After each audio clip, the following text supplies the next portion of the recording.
We all understand the type of climate that we're dealing with. We're dealing with multiple offer situations. I'd love to know sort of what's your why? What makes you tick? Why are you so successful? Have a dialogue with your lawyer. Have a dialogue with your agent. Both sort of passionate about sort of what we do. Again, vet your agent to make sure that they're experienced and they're local. I like that idea. No excuse to miss it on Saturdays from 8 to 9. That's right. WBZ. And now, the show that gives you the latest and most relevant housing market news. Real Estate Radio Boston with financial expert Rick Shearer and legal professional Ali Alavi. Without further ado, we have Erica Wallace from Wallace Consulting Group. Hi, Erica. How are you? I'm excited about today's app. This was one I had not heard about until as recently as yesterday.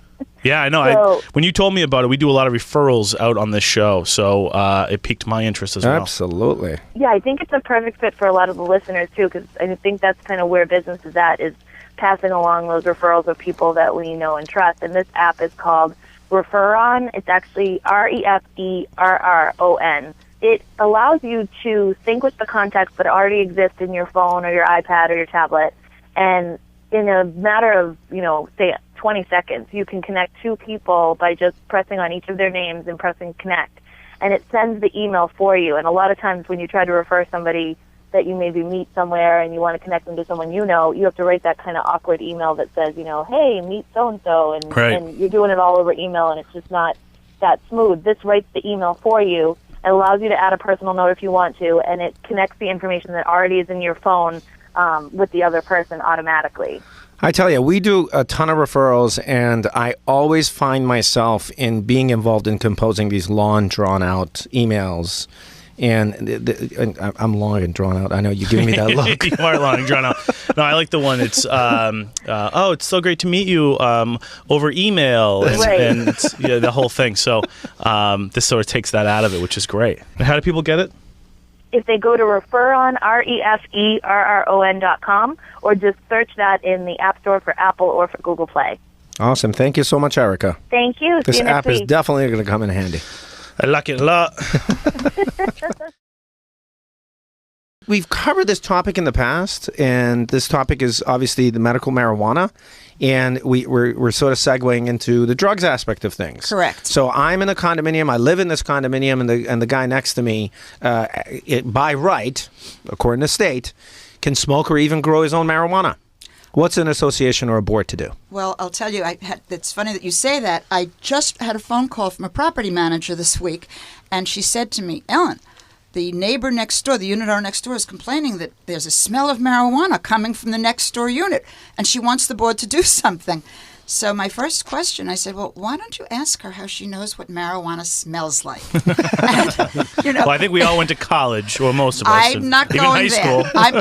You can talk about yourself. I'm not addressing that. That's right. So, interestingly, I don't know what it smells like. I don't know if the property manager did that, but we've never heard from this unit owner again. Gosh. So it's an interesting question as how the complainant, if you will, is going to establish this. But seriously, you raise a tough point for the boards. Are they now going to become agents of law enforcement? What are they going to do about the medical marijuana issue? And this is the really serious one. Right. Whatever you may or may not think about the use of marijuana for recreational purposes, medical marijuana gives it a much different dimension. Mm-hmm. Well, why don't you tell them, Ellen, about whether or not the board can suggest to the unit owner that's smoking medical marijuana that they ought to take it in suppository form. Okay, well, we didn't have to go quite down that particular road, but since we're ending up there anyway, I will jump in and discuss that. That's not as fun. It's available. I'll be honest with you. It's available. There's a hot topic of discussion with condominium attorneys. Can you require a unit owner to take marijuana, ingest it in a form other than smoking? It's back and forth. There's some medical evidence. Yes, no. It may have a less palliative effect. Nobody knows. And as I say to my boards all the time, how are you going to manage to get through this minefield of potholes? Right. Okay, bad joke, but I couldn't resist. I'm sorry. I want to talk about what we can do through Entrust Group in a self-directed IRA. Let's just take real estate for a second. Sure.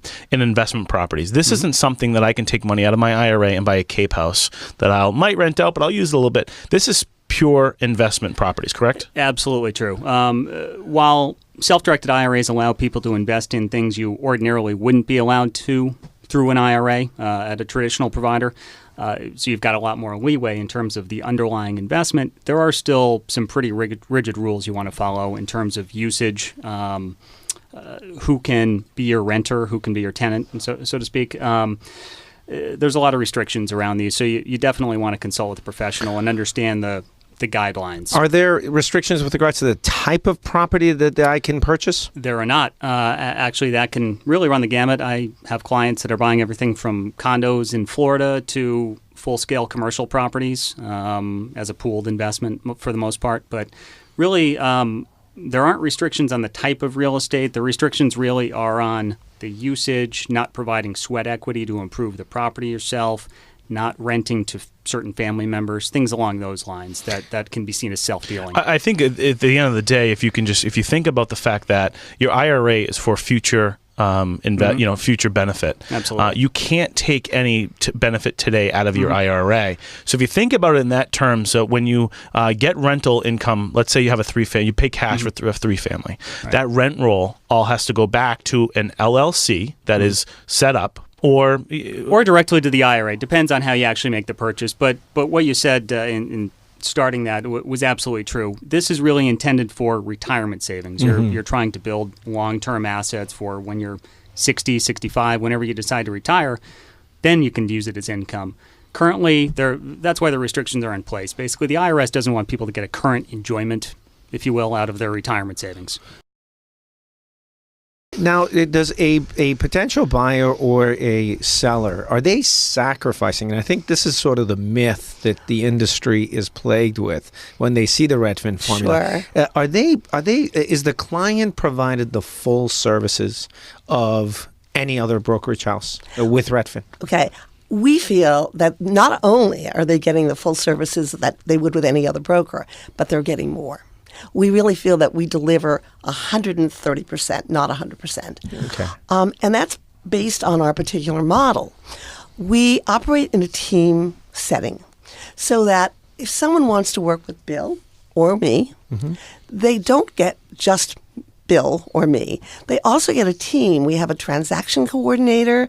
Who, by the way, is on duty, or a transaction coordinator is on duty, daytime, evenings, and weekends. Wow. Yeah. So, and we have different people who fill that role, but they are there and available and on top of everything going on with our clients. Also, we have associate agents that can jump in. Let's say you need to get into a property and in this market, you want to get in there fast. Quick, yes. Yeah. So if we're committed to another showing, we can also call on our associate agents, who, again, live in the area, know the territory, and would report back to us.